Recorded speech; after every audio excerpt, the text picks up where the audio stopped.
Peace, Love, Liberty Radio version 4.0. Prepare for launch. OTC is go. Packetbus is go. PTC is go. LPS is go. Houston flight is go. Molotov. STM is go. Safety-Con is go. ST is go. LRD is go. SRO is go. CDI is go. Launch Director, NTD, our launch team is ready to proceed at this time. 99, proceeded, 3, 2, 1, ignition. Right away, Houston. Consequences so severe, so pull your trigger quickly, dear. Our patriots are acting up, let's punish them with fear. Hey, hey! Hey, it's Peace, Love, Liberty Radio, episode 310. That's 310. And yes, today is Wednesday. I wasn't sure if I was going to be able to get a show in today, but I am, because I was able to rearrange a couple of things to make sure I got it done. And rearranging things to make sure you get them done is something that I want to talk about. Because, of course, this is version 4.0. Yes, I know today is Wednesday. Normally I answer your questions, but because I wasn't sure if I was going to be able to get a show done today, I did not put up the Ask Me Anything threads, and there were no questions that were submitted otherwise. So, jumping into version 4.0, I've got an article here from Archetype. I think it's Archetypes. It might be Arch. I'm not sure. ARCHE type. So, yeah, Archetypes. I had previously been calling it Archetypes, and then I heard somebody on a show that I was listening to in my travels recently talk about archetypes of something, and I was like, that's probably how that website is supposed to be pronounced. But what's the saying? Don't make fun of somebody about the way they pronounce a word. It probably means that they learned it from reading. So, anyway, there's a article here from archetypes.com, and it's about ways to successfully maximize time. Specifically, 9 ways successful people maximize their time. And as you know, when I talk about success, I'm not necessarily talking about people that have lots of money, even though that's what a lot of people think when they hear somebody is successful. Oh, they have a lot of money. Well, possibly. You can be successful and be broke. As long as you are doing the things that you put your mind to, then you are successful. But I digress and continue, or rather I begin with the article. Time is the currency of successful people, they write. This I have learned, not money. Successful people are always pushing themselves to attain more success, and one way they can do it is to make the most of their time. Well, it's not about survival, but strategy. If you can do what you have to do to make that impact, that will make you successful. Here is how successful people maximize their time. They wake up early. And this is something that I struggle with myself, waking up early. They write here, yes, it's so comfortable to be in bed. When you're in bed, it feels as you are experiencing satisfaction. But successful people don't want satisfaction. They want excellence. This is why they wake up early, to beat competition and dominate. From Tim Cook to Oprah Winfrey, they all wake up early to solve problems. Success doesn't sleep. Time is a constant. And to be successful, you have to learn to wake up early. What some successful people wake up to do and accomplish within those wee hours of the day could take others a lifetime to attain. And one thing that is sort of implied here, but not recommended, is foregoing sleep. They say success does not sleep. True, possibly. However, as we learned a couple of weeks ago, people that get 6 hours of sleep per night think that they're performing very well, when in fact they're performing at about the same level as somebody that's been awake for 3 days. So, while it might possibly be true, I don't know that quote unquote success does not sleep. What we do know is that if you deprive yourself of sleep, you are going to wind up harming yourself in the long run. Successful people organize. They know what they want to accomplish during the day. Successful people are focused. They don't dilly-dally. They are certain. They are sure. Thus, they organize and know what matters and what does not. They detail their itinerary and every activity that will spur them to greater success. And here's something that I want to sort of disagree with, because it seems to imply that only certain personality types can ever be successful. They say they detail their itinerary. Well, not everybody works off of a planned itinerary. Not everybody details exactly what they're going to do every minute of every day. Certainly, some people do. Some people don't. I would not say that the person that does not could not be successful. I'm not going to say that every person that details or writes down in their itinerary every activity that they're going to do during a day is going to be quote-unquote successful. But that is the item number 2. They organize. And again, you can organize without scheduling every minute of your day. Successful people prioritize, and this is something that is very important. They know what matters. Some things matter, other things don't. Successful people know this, and I think most people know this. It's just whether or not they're able to actually focus on the things or follow through on, I know this needs to be done, I know this other thing is less important. Sometimes people will do the less important thing instead of the bigger, more important thing. But people that are successful will prioritize. They focus on the real or major stuff for the day. If you want to start making the most of your day, you have to start evaluating what matters and what doesn't. If you know what matters, it won't be difficult, or rather it should not be difficult, of a task to prioritize and attain it. Successful people delegate.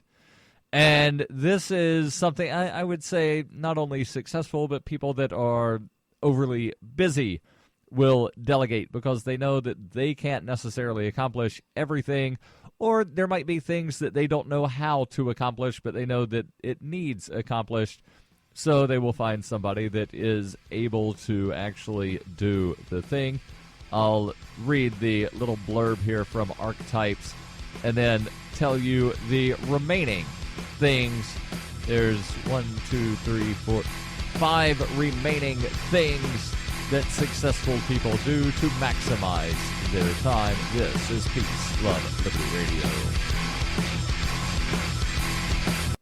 You can support FPP Radio by joining the Fans program. Fans are friends, allies, and numerous supporters. Fans help FPP afford to produce more original content. You can join the Fans program for as little as $3 per month through Patreon and get perks like ad-free versions of FPP Radio News and Peace, Love, Liberty Radio. To learn more or to join the Fans program, visit fans.fppradio.com. That's fans.fppradio.com.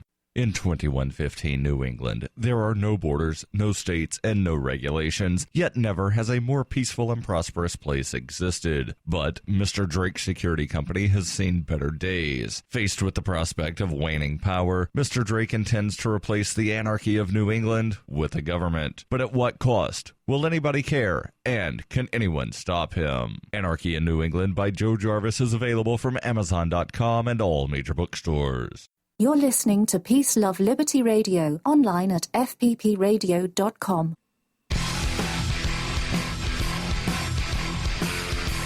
Speaking of maximizing things, how about maximizing your portfolio? Well, Roberts & Roberts Brokerage can help you do that, and they've been helping people do that since 1977. They've been a trusted source for buying and selling precious metals like gold and silver. And if you've seen the prices lately, you know they're going up. So now is as good a time as any to wind up buying. I have heard people speculate that they think the price will double within the next 6 months. Of course, I've not heard that from Roberts & Roberts Brokerage.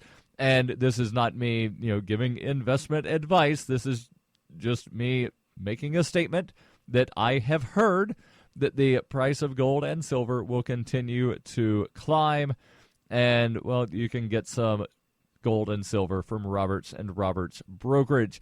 They take Bitcoin for precious metal purchases and have permanently removed the minimum purchase amount for all orders paid in the digital currency. Give Roberts and Roberts Brokerage a call today for knowledgeable advice on buying and selling precious metals and a forward-thinking approach to new technologies. 800-874-9760. That's 800-874-9760. Or visit online at rrbi.co. That's rrbi.co. So we're talking about 9 things, or rather 9 ways that successful people maximize their time. They wake up early, they organize, they delegate. It's important to know what you can accomplish excellently and what you cannot. Successful people know this, and thus they delegate. They look for others who can accomplish a particular task better than them and position them to make the most out of a task. When you delegate, you make the most out of another person to get what you want. It doesn't make you a victim. It makes you a master and a success. And I don't like the way they worded this last sentence here, where it says it makes you a master, because that makes it sound in a roundabout way that the person that you are asking to perform a task for you is thus subservient and your slave. And I don't think that's true at all, because there are times when, in a work situation, or even not a work situation, if you are paying someone to perform a job that you are not able to do, they're not your slave. They are, your employee. They're your hired hand. They're your contracted person. That does not make you necessarily a master and them subservient, because it could be a barter situation to where you're doing a task for them that they're not able to do. They're doing a task for you that they're not able to do, or vice versa, whatever. I scratch your back, you scratch mine. We're delegating tasks to one another. We both come out ahead. So I don't think it makes anyone a master per se, but it can help you be successful. Successful people connect. They maximize, or rather maximizing your time means connecting to those who matter and who don't. Successful people do well to connect. Connecting could be with new persons or persons who have always been there for you. When you connect, you retain your desires and values and appreciate what really matters. You find joy and you find success in the process. Successful people will focus on one activity at a time. And we talked briefly, I think last week, about multitasking, which is not actually multitasking. It is distracting, and will wind up putting you about 20 minutes behind on what you were doing when you wind up switching over between tasks. And you can go back, listen to the show. I don't remember exactly what episode, but I do know that I talked about it briefly a couple of weeks ago. I think it was a couple of weeks ago. It might have been last week. But anyway, successful people will focus on one activity at a time. Successful people are focused. They don't go after so many pursuits at once. Rather, they know what they want and pursue them. They're focused. This means they build on their desires and remain consistent. Successful people will build a ritual. They focus on discipline and consistency. Successful people always focus on the big picture and how it will be part of something great. Thus, they remain disciplined and build a ritual on positive habits that will make their goals or dreams a reality. Yes, they don't wait for things to happen, though their habit, or rather through their habits, they make things happen. They declutter their lives, and this sort of ties into something else that I will talk about today. There's an article that I've had in my notes here for a while. Are you a minimalist or a maximalist? So I will get into that after this article. But let me tell you about the declutter the lives. You cannot be the best, or rather you cannot get the best use of your time from a life that is cluttered with so many activities, goals, and relationships. Successful people know what and who matters in their world and those things that don't. They do well to declutter their lives so they can get the most out of the things that truly matter. And finally, successful people focus. This means they direct their energy at achievable and realistic goals. They find joy in going after those things they are truly passionate about. There's no point after all directing their energy at goals that would not bring out the best in their skills and their passions.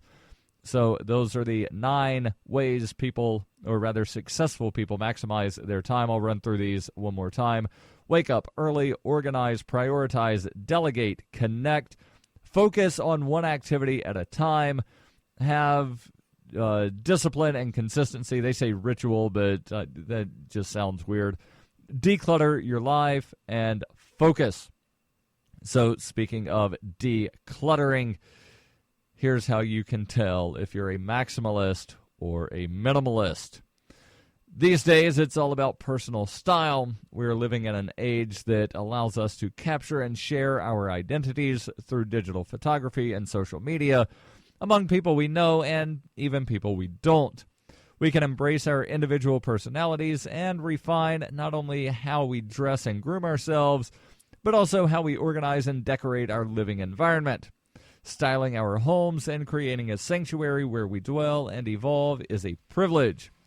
Whether we live alone, with a significant other, with a group of people, or whether or not we have children, all these factors can contribute to what our home looks like and how it functions. I'll jump into the rest of this and tell you how you can tell if you're a minimalist or a maximalist when we return here on Peace, Love, Liberty Radio, online at fppradio.com. During the 2013 Porcupine Freedom Festival, Davi Barker presented an idea for a renegade psychological experiment. Since then, he has refined his idea and put his plan and research into writing. He explains, "We aim to show the world beyond a shadow of a doubt that power corrupts absolutely and corrupt authority deserves no obedience." Authoritarian Sociopathy is available from Amazon.com, all major bookstores, and now available as an audiobook. You can support FPP Radio by shopping online. Whether you're looking for precious metals, bitcoins, or books, you'll find that and more at shop.fppradio.com. Every purchase you make from one of my affiliates, like Namecheap, Spendabit, and Amazon at shop.fppradio.com helps fund FPP Radio. Or you can shop directly from FPP with Bitcoin in the Bitcoin store. That's shop.fppradio.com. You're listening to Peace, Love, Liberty Radio with Darryl W. Perry, online at fppradio.com. Are you fed up with the government running every aspect of your life, but you're not listening to the Lava Flow podcast yet? What's wrong with you? Go right now to thelavaflow.com/listen. The Lava Flow podcast, channeling the flow of information to the libertarian, anarcho-capitalist, voluntarist, and agorist community. Subscribe today using any podcatcher at thelavaflow.com/listen. That's thelavaflow.com/listen. Or just go back to sucking up to the government. The Lava Flow podcast, striking the root every episode. So how can you tell if you're a minimalist or a maximalist? Well, it's unrealistic to succumb to the pressure to live in a home that looks like a magazine spread. It just is not functional or practical.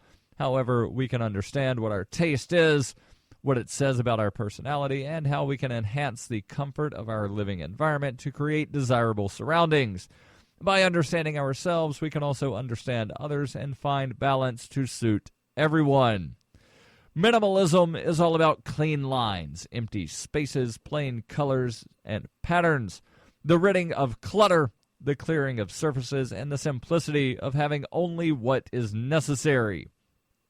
It's about minimizing visual noise so the focus is drawn to only a handful of items that are useful and practical. Minimalist decor embraces storage. It doesn't mean you don't have things. It just means they are organized and put away so that they are not constantly accessible and seen. And I would actually disagree with their definition here of minimalism. I've heard people define minimalism as only having maximum amount of possessions that you would be able to put in your car. I've heard other people say it's having no more than what you're able to carry on your person at any time. So I disagree that it means that everything's put away and organized. No, you can have a lot of stuff and have it put away and organized. It doesn't mean you're a minimalist. It just means that you have enough storage to wind up storing all of your stuff. So I disagree with their definition here, but I will continue. A minimalist room may feature light colors or naturally toned empty walls with perhaps only one simple wall hanging or picture. It will include only the basic furniture for the room, which does not have to be uncomfortable or coarse, just plain. A minimalist bedroom may have only a simply dressed bed, perhaps one bedside table, an unadorned rug on the floor, or no rug at all. Clothes, books, jewelry, shoes, blankets, and the other clutter are stored in a closed wardrobe or closet. Color schemes tend to be pale, and minimalists opt for organic finishes. Embracing a minimalist style is quite simply living with less. Yes, living with less, but don't say, as they did here in the first sentence, that minimalism doesn't mean you don't have things, it means they're organized. Those are two different things. Because, again, you can have a lot of stuff, but have it organized. You can have not a lot of stuff and not have it organized in something that most people would say, oh, yes, that's an orderly fashion. You could have your shoes on the floor, your pants on top of that, your T-shirt on top of that. It's organized the way you think it should be because, well, you've got to put your shirt on before you put your pants on, before you put your shoes on. That's an organization style. Some people would call that messy. But clutter and messy are not necessarily the same thing, and you can be messy and be a minimalist at the same time. But I digress and continue. The article here, and this comes from lifehack.org. It will be in the show notes. A person who prefers the minimalist style or philosophy of life tends to have a need for singularity and clarity. Joshua Becker from becomingminimalist.com says it's about intentionality. He writes, minimalism is marked by clarity, purpose, and intentionality. At its core, minimalism is the intentional promotion of the things we most value and the removal of everything that distracts us from it. It is a life that forces intentionality. Being minimalist is not just about owning less, it's about shedding the need to focus on material possessions that easily become disposable to make way for the things that have true value and meaning. And I could not agree with that part more. That, minimalism is definitely about shedding the things, or rather shedding the focus on material possessions that can become a distraction. Minimalism is ridding oneself of the urge to acquire and accumulate, and instead move away from the modern obsession with consumerism. And again, I agree here, but this seems to contradict something that they wrote in the first paragraph that I will read one more time before I go to the maximalist part, where in the first paragraph they said that minimalism does not mean you don't have things, it just means they are organized and put away so they are not constantly accessible and seen. But here in the final paragraph they say minimalism is ridding oneself of the urge to acquire and accumulate and instead move away from the modern obsession with consumerism. Seems to be absolutely 180 degrees polar opposite. Are you a maximalist? Maximalism, while being completely the opposite to the minimalist style, isn't necessarily about clutter or excess. It is, however, visually and spatially busier. Maximalist style is about bold colors, patterns, and creativity. It fills a room with interest and variety. A space is brimming with life and history. It tells a story and gives priority to diversity of functionality. Comfort is key in the maximalist style and allows for objects of convenience and practicality to be easily accessible and ever present. It is also about changing, and while it can be highly styled, a maximalist room can be dynamic and flexible. I'll tell you the rest here in the closing moments of Peace, Love, Liberty Radio. Hey, this is Michael Dean from the Freedom Fiends radio show. I've been working with computer programmer Derek Slopey to create Fiend Phone. I'm using Fiend Phone right now to talk with and record one of my co-hosts in real time. Take it, Davi. Hey, this is Davi Barker, and I'm 1,000 miles away from Michael, but we sound like we're in the same room. We sure do, Davi. So, Davi, please tell the nice people more about Fiend Phone. Fiend Phone is free, open-source software that opens up a global world of possibilities for collaborative, high-quality remote voice media production, and I'm digging it. People can try the Windows beta version of Fiend Phone right now at fiendphone.com. But we're also raising money to vastly improve Fiend Phone and vastly improve independent talk media worldwide. So go to fiendphone.com to help out. Who will build the audio roads? We will, with your help. That's fiendphone.com. FEENPHONE.com. Foxtrot, Echo, November, phone.com. Fiend Phone. I never knew remote audio could be this good. This is Paige Peterson from MaidSafe, and you're listening to Peace, Love, Liberty Radio with Darryl W. Perry. Hey, this is Peace, Love, Liberty Radio, episode 310. I'll run through the rest of this article on minimalism versus maximalism. A maximalist will mix bright colors with intricate and daring patterns flawlessly. There will be an abundance of options for seating and lying. Surfaces are plentiful and covered with both decorative and useful objects.